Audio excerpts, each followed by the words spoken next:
We're going to call the recommending meeting to order. Today is October 1st. Are we in compliance with the open meeting law? Yes. Okay, having said so, we'll move to the first line item of business.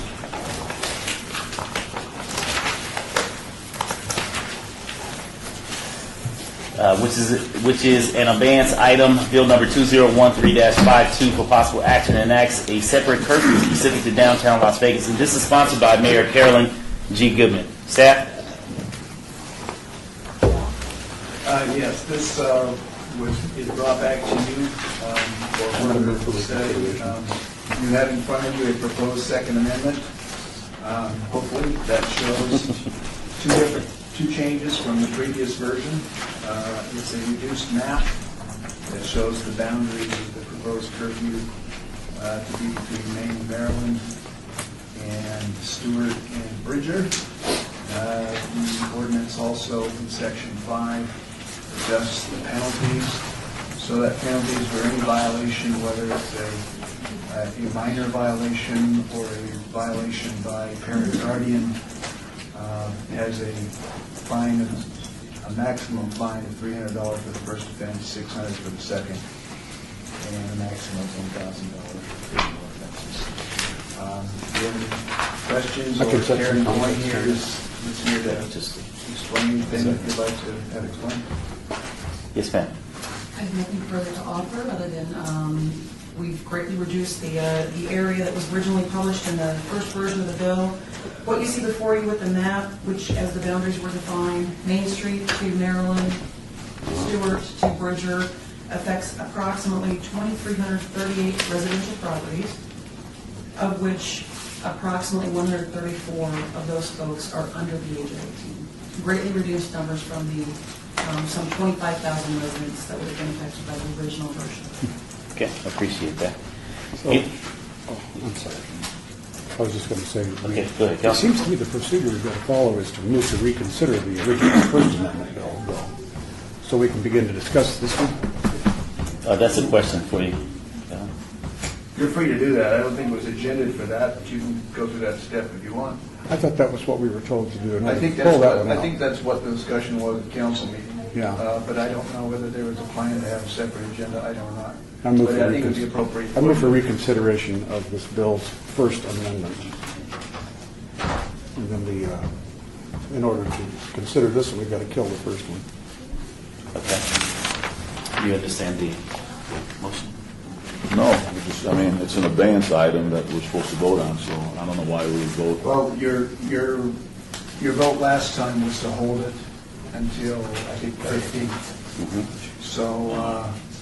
So the reconsideration would be to take that off the table so that you can move on it more quickly. Oh, okay, all right, that's fine. Okay. So there's a motion on the floor. All in favor? Aye. Aye. So moved. Any opposition? None? Okay. So we must now make a motion to consider? I don't think we have to do that yet. Just Or whatever just- your normal vote would be. Okay. All right. And So I have some questions, yeah. So let me open to the public, and then we'll knock this out real quick. Anyone from the public wishing to speak on this item, if so, please come forward and state your name for the record. Seeing none, public comment is closed. Councilman? That's rare. Yeah. After all the attention it had last time. Okay.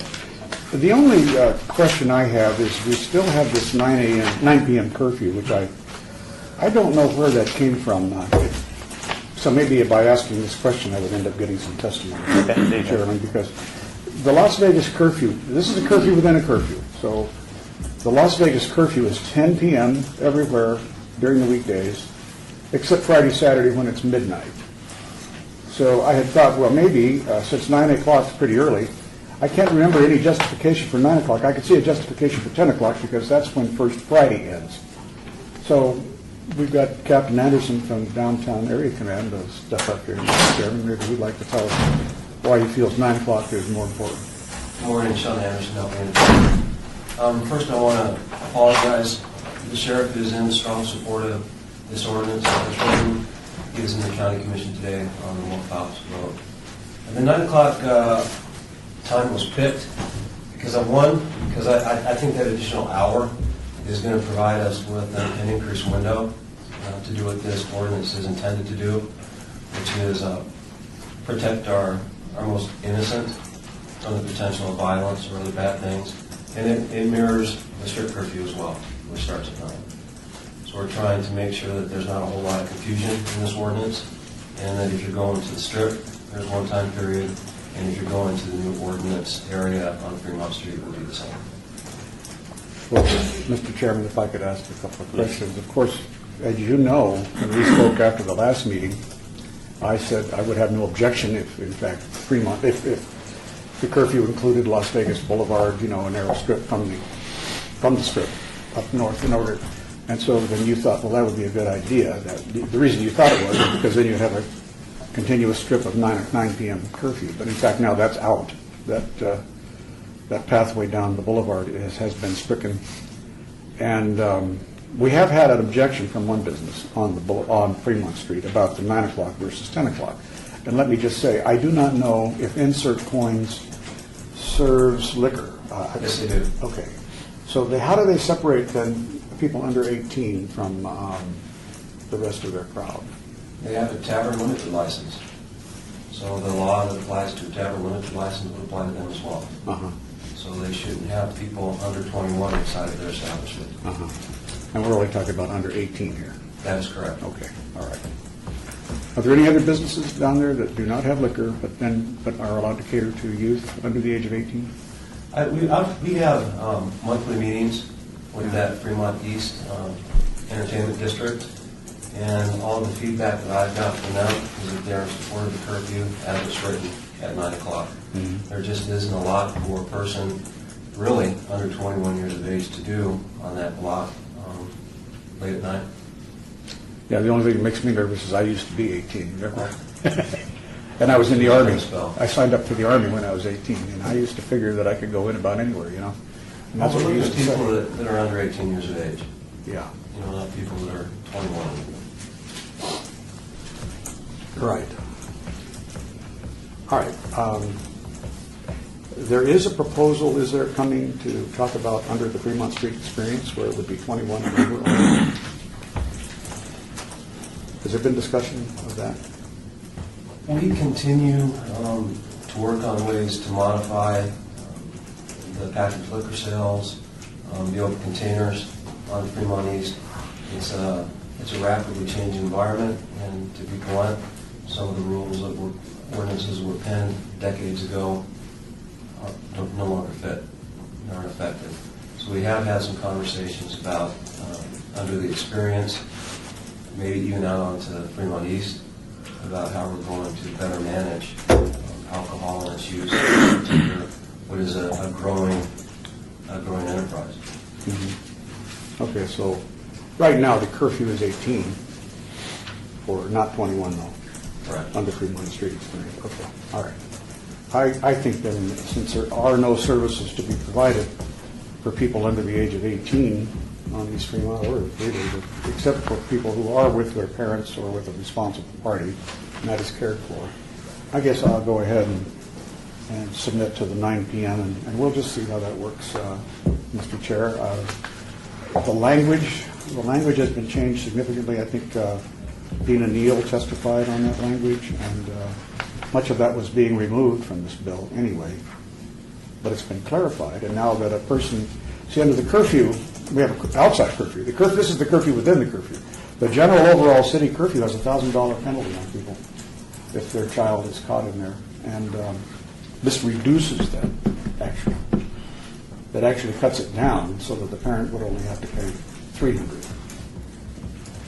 There's curiosity and confusion about that. Right, and that was the question that I was going to actually pose to Ms.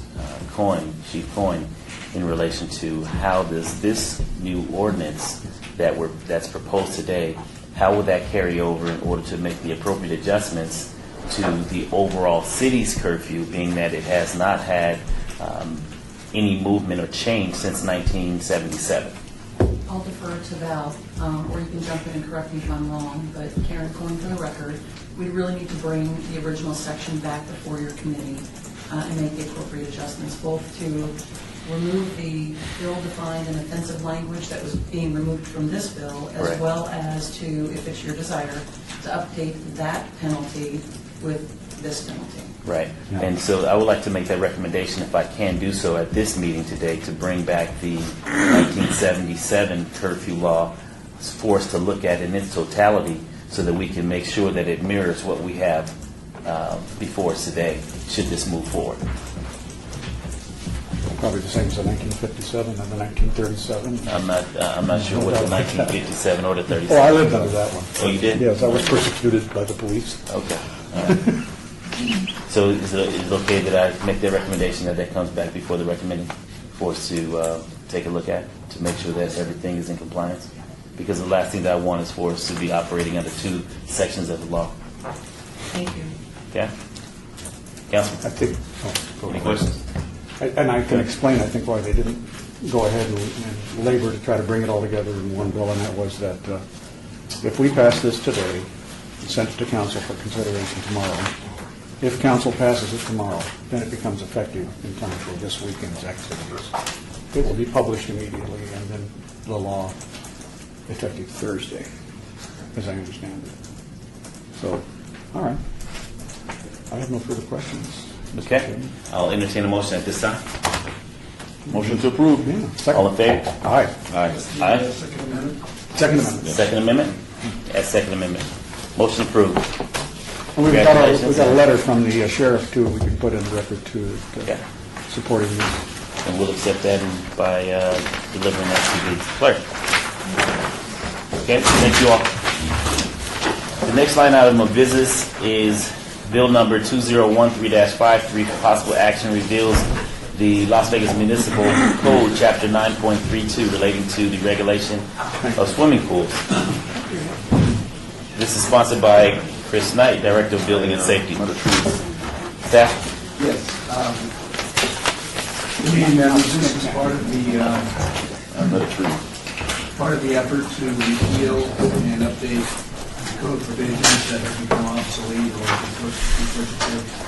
This chapter of city code has been on the books for a long time. It talks about the regulation of swimming pools. It was adopted before there was a swimming pool code, which now regulates construction-related aspects of pools and spas. Before, the Southern Bat Health District had a comprehensive scheme to regulate the safety and public health aspects of how swimming pools operate. And so these provisions haven't been used in a long time, and they've been identified as things that are appropriate for repeal, and so we recommend approval. Okay. Anyone from the public wishing to speak on this item, if so, please come forward and state your name for the record. Seeing none. Councilman? Move for approval. All in favor? Aye. Aye. So moved.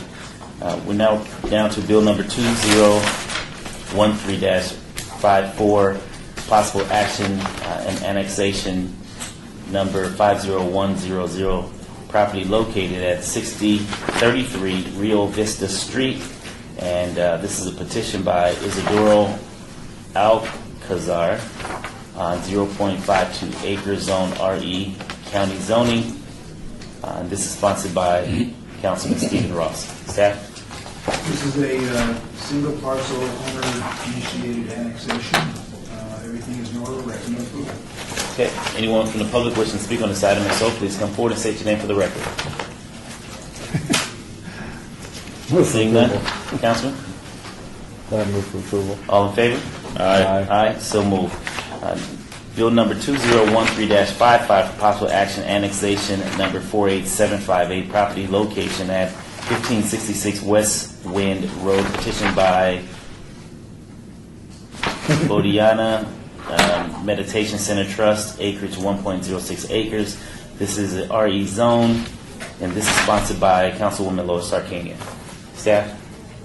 Yes, owner-initiated, single parcel annexation. Everything is in order, recommend approval. Okay, anyone from the public wishing to speak on this item, if so, please come forward and state your name for the record. Seeing none, I Councilman, have a question.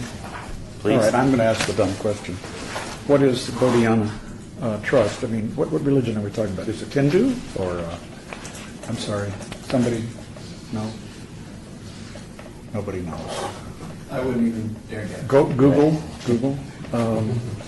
Siri? Forget it. Okay. Forget it. It's a religion of some kind, and it's undoubtedly a very peaceful religion, one that can coexist with residences and meditate at the same time. And no alcohol served, so I guess it's all right. Okay. I move for approval. All in favor? Aye. Aye, so moved. Bill number 2013-56 for possible action, annexation, property location, southwest corner of Farm Road and Grand Canyon Drive, petition by Greystone, Nevada, on 19.94 acres. This is RD zoning and RE equivalent. This is sponsored by Councilman Stephen D. Ross. Staff? Another single parcel, although this one's larger, annexation requested by the property owner for development purposes. Everything is in order, recommend approval. Okay. Anyone from the public wishing to speak on this item, and so please come forward and state your name for the record. Seeing none, Councilman? Move for approval. All in favor? Aye. Aye, so moved. We're now down to citizen participation. Anyone from the public wishing to speak during this portion of the city recommending meeting must be limited to matters within the jurisdiction. If there's anyone wishing to speak, please come forward and state your name for the record. Seeing none, Jorge, you move. What are you gonna doing go? here, Jorge? No? You okay? Okay. Seeing none, Councilman? Move for adjournment. All in favor?